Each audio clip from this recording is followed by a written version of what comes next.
बच्चों, मैंने आपको पहले के अपने लेक्चर्स में शेरशाह सूरी के बारे में बताया था कि कैसे अपने अल्प समय के जो उनका शासनकाल था उसमें उन्होंने जो भू बंदोबस्त व्यवस्था स्थापित की, जो प्रशासनिक व्यवस्थाएं स्थापित की, उसका अनुसरण आने वाले शासकों ने किया, चाहे वो मुगल हो चाहे वो अंग्रेज़।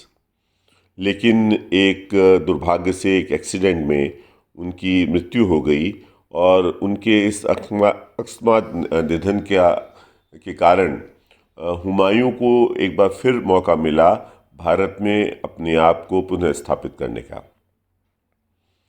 हुमायूं ने शेरशाह सूरी के निधन के बाद अपने आप को वापस दिल्ली की गद्दी पर अपने आप को आसीन किया। लेकिन एक दिन वो अपनी नमाज पढ़ के आ रहे थे और सीढ़ियों से गिर के उनका निधन हो गया। तो यहाँ एक इंग्लिश प्रोवर्ब है जो उनके जीवन को दर्शाता है कि Humayun tumbled through his life and he tumbled out of it. क्योंकि जैसा कि आपको मैं पहले बता चुका हूँ कि वो उनका जीवन बहुत संघर्षमय था। उन्होंने जब गद्दी पे वो बैठे बाबर की मौत के बाद, तो वो बहुत शांति से नहीं बैठ पाए और शेरशाह सूरी ने उन्हें हराकर उनको भारत से खदेड़ दिया। और अंततः जब वो वापस आए तो वो उस अपने शासनकाल को बहुत समय तक नहीं उसको एंजॉय कर पाए, उसको वो नहीं अपने आप को स्थापित कर पाए। उनकी मृत्यु के पश्चात जब अकबर गद्दी पे बैठे तो वो 13-14 साल के एक बहुत ही बालक थे। और उनके लिए भी स्थितियाँ बहुत सुखद या बहुत कंफर्टेबल नहीं थी। लेकिन अकबर के उस वक्त एक तो खुद बहुत योग्य थे, जिसके बारे में हम आगे पढ़ेंगे, लेकिन उनके जो सेनापति थे बैरम खान, वो भी बहुत एक योग्य सेनापति थे। और अकबर जब गद्दी पे बैठे तो जो सबसे पहला जो उन्होंने जो एक महत्वपूर्ण युद्ध हुआ वो था पानीपत का द्वितीय युद्ध, जो 1556 में पानीपत के मैदान में लड़ा गया। बच्चों, आप चूँकि बीए आपने किया है और हो सकता है उसमें से आप में से अधिकांश लोगों के पास हिस्ट्री हो, तो ये आपको विदित होगा कि पानीपत के जो 3 युद्ध हुए हैं इतिहास में, पहला जो मैंने पहले आपको बता चुका हूँ इब्राहिम लोदी और बाबर के बीच में, और दूसरा युद्ध जिसके बारे में आज हम विस्तृत चर्चा करेंगे जो अकबर और हेमू के बीच में हुआ, और तीसरा युद्ध जो मराठा और अहमद शाह अब्दाली जो अफगान शासक थे उनके मध्य हुआ। और तीनों ही युद्ध भारत के इतिहास में बहुत ही निर्णायक रहे हैं और इनके परिणाम बहुत दूरगामी थे। तो आज हम पानीपत के सेकंड वॉर के बारे में बात करेंगे। जैसा कि मैंने पहले बताया, ये युद्ध जो है वो उत्तर भारत के हेमचंद्र विक्रमादित्य, जिनका लोकप्रिय नाम हेमू था, और अकबर की सेना के बीच 5 नवंबर 1556 को पानीपत के मैदान में लड़ा गया था। अकबर के सेनापति बैरम खान के लिए एक निर्णायक जीत थी। इस युद्ध के फलस्वरूप दिल्ली पर वर्चस्व के लिए मुगलों और अफगानों के बीच चलने वाला संघर्ष अंतिम रूप से मुगलों के पक्ष में निर्णीत हो गया और अगले 300 वर्षों तक मुगलों के पास ही रहा। मैंने कहा ना कि ये जो बैटल थी, ये जो पानीपत का युद्ध था, इसके बहुत दूरगामी परिणाम रहे। 24 जनवरी 1556 में मुगल शासक हुमायूं का दिल्ली में निधन हो गया और जब बेटे अकबर ने गद्दी संभाली, उस समय जैसा मैंने पहले भी कहा अकबर 13 वर्ष का था, और उसके राज्याभिषेक जब हुआ उस समय मुगल शासन के पास काबुल, कंधार और दिल्ली और पंजाब के कुछ हिस्से ही उसमें थे। अकबर के अपने संरक्षक बैरम खान के साथ काबुल में कार्यरत था। 1556 में दिल्ली की लड़ाई में अकबर की सेना को पराजित करने के बाद पहले हेमू ने एक बार हरा दिया था, उत्तर भारत का शासक बन गया।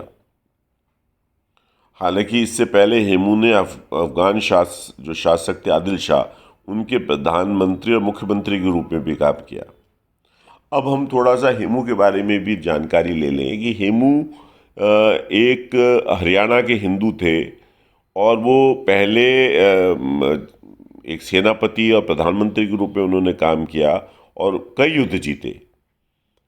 और उसके पश्चात वो एक तरह से डिफेक्टो रूलर यानी वास्तविक शासक वहाँ के बन गए थे। 1556 में हुमायूं की मौत के बाद हेमू बंगाल में था, जहाँ एक युद्ध में बंगाल के शासक मोहम्मद शाह को उसने मारकर विद्रोह पे काबू पा लिया था। जब उन्होंने हुमायूं की मौत के बारे में सुना तो उन्होंने अपने सेना नायकों को अपने लिए दिल्ली का सिंहासन पे कब्जा करने का आदेश दिया। उन्होंने खुला विद्रोह कर दिया और उत्तरी भारत भर में कई युद्ध जीतते हुए वह आगरा पे हमला कर दिया। अकबर का सेना नायक वहां से युद्ध किए बिना ही भाग खड़ा हुआ। हेमू का इटावा, कालपी और आगरा प्रांतों पर नियंत्रण हो गया। ग्वालियर में भी हेमू ने अपने सैनिकों की भर्ती से अपनी सेना को मजबूती प्रदान की। उसके बाद उसने दिल्ली में भी मुग़लों को हरा दिया और उसके हराने के बाद जो मुग़ल कमांडर टार्डी बेग थे वो दिल्ली को हेमू के कब्ज़े में छोड़ के बचे हुए सैनिकों के साथ भाग गए। तो अब जो अकबर की स्थिति बहुत सुरक्षित नहीं रही। अकबरनामा में अबुल फजल के अनुसार हेमू काबुल पे हमले की तैयारी कर रहा था। उसने अपनी सेना में कई बदलाव भी किए। दिल्ली और आगरा के पतन से मुग़ल परेशान हो उठे। कई मुग़ल जनरलों ने अकबर को हेमू की विशाल सेना को चुनौती देने के बजाय काबुल के पीछे हटने की सलाह दी, लेकिन बैरम खान ने युद्ध का फैसला किया और अकबर की सेना ने दिल्ली की ओर कूच कर दिया। 5 नवंबर को पानीपत के ऐतिहासिक युद्ध के मैदान में दोनों सेनाओं का आमना सामना हुआ, जहां 30 साल पहले अकबर के दादा बाबर ने पानीपत की पहली लड़ाई में इब्राहिम लोदी को हराया था।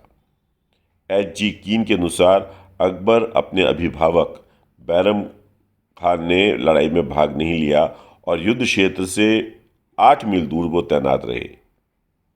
बैरम खान 13 साल के अल्पवय राजा के युद्ध के दौरान पर युद्ध में उपस्थित होने के पक्ष में नहीं था।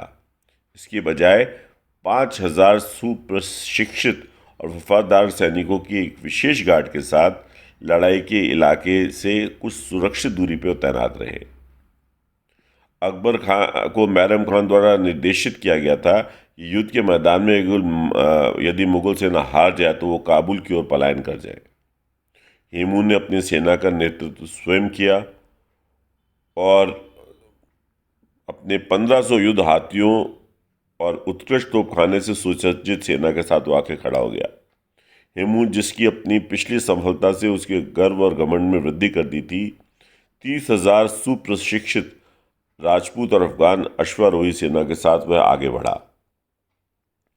हेमू ने अपनी सेना का नेतृत्व स्वयं किया और हेमू की सेना 1500 युद्ध हाथियों के साथ सुसज्जित थी। उसके साथ वो जब आगे बढ़ा तो वहाँ पर मुगलों के और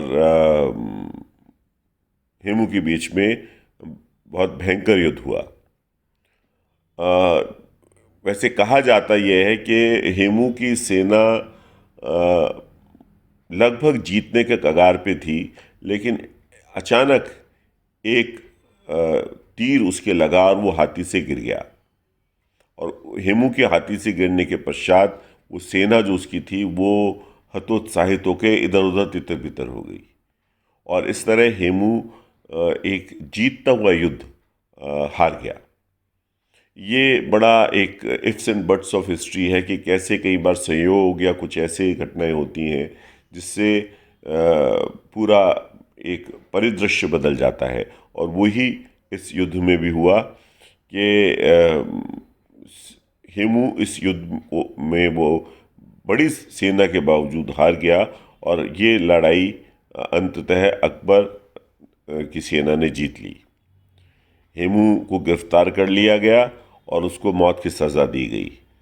उसका कटा हुआ सिर काबुल के दिल्ली दरवाजे पर प्रदर्शित करने के लिए भेजा गया, और इसी तरह उसका जो धड़ था उसको पुराने किले के बाहर लटका दिया गया ताकि लोगों के मन में डर पैदा हो। और बैरम खान ने अपने जो विरोधी थे उनके सामूहिक हत्या का आदेश दिया, जो कई वर्षों तक जारी रहा। उनके हेमू के रिश्तेदारों, उसके समर्थकों को पकड़ लिया गया और उनको मौत की सजा दी गई। तो इस तरह 1556 में पानीपत में अकबर की जीत ने मुगल सत्ता की, जो हम कह सकते हैं वास्तविक बहाली है, उसे स्थापित किया। क्योंकि इससे पहले बाबर, हालांकि वो युद्ध जीते इब्राहिम लोदी और राणा सांगा के साथ, लेकिन उन्हें समय नहीं मिला कि वो अपने राज्य को सुदृढ़ कर सकें, उसको स्थापित कर सकें। और उसके पश्चात, जैसे कि मैंने पहले भी बताया, कि हुमायूं को तो बिल्कुल भी समय नहीं था कि वो कुछ अब मुग़ल सल्तनत को स्थापित कर पाते। तो सही मायने में पानीपत के सेकंड जो वॉर, जो युद्ध हुआ, इसने मुग़ल शासन को भारत में स्थापित किया। यानी पहले पानीपत के युद्ध में मुग़ल वंश की राज्य की शुरुआत हुई, और दूसरे पानीपत के युद्ध में वो मुग़ल जो बादशाहत थी वो स्थापित हो गई, और अगले 300 साल तक उन्होंने भारत पे राज किया। तो आगे के लेक्चर्स में मैं आपको अकबर के बारे में बताऊंगा कि कैसे अकबर ने अपने राज्य को, मुग़ल बादशाहत को यहाँ भारत में सुदृढ़ किया।